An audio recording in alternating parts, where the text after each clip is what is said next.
मोठ्या गाड्यामध्ये फिरत आहे, मोठ्या मोठ्या सोन्याच्या चेन गळ्यात घालून ते फिरत आहे. बोगस फाईल्स तुमच्या नावाने तयार करण्यात आलेली आहे. बैठ जा राजा, बैठ बैठो उसको बैठा. तुमच्या नावाने ते फाईल तयार करण्यात येत आहे आणि ते पैसे 2.5 लाख पैकी तुम्ही फक्त कागद द्या आम्हाला आणि त्या कागदाच्या ऐवजी आम्ही तुम्हाला 50,000 रुपये देऊ. खुश तुम्ही, अरे मला 50,000 रुपये मिळत आहे.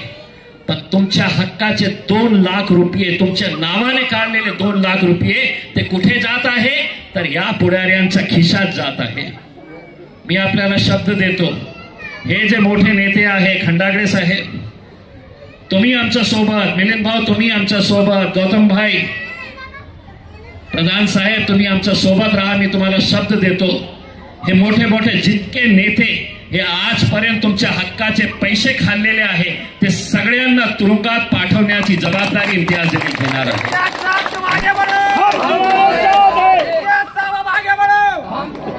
आपल्या स्वतःच्या समाजात गोरगरीब लोकांचे पैसे असं खाणं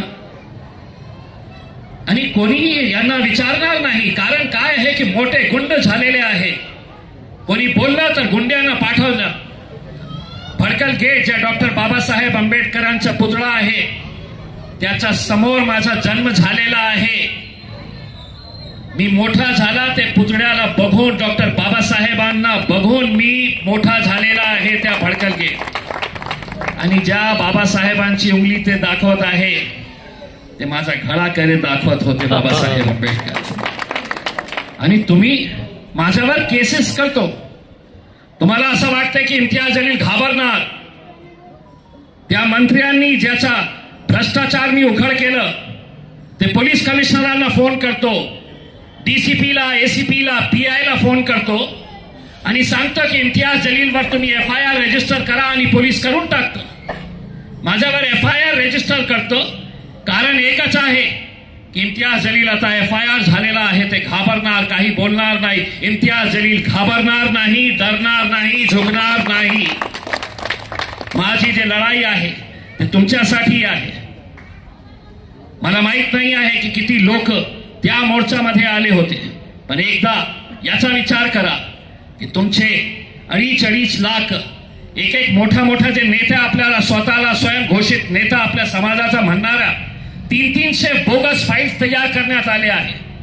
एक मोठ्या नेत्याने 300 एका माणसाला 2.5 लाख रुपये मिळते. विचार करा 300 लोकांना किती पैसे आणि त्यांच्या खिशात किती पैसे जातात.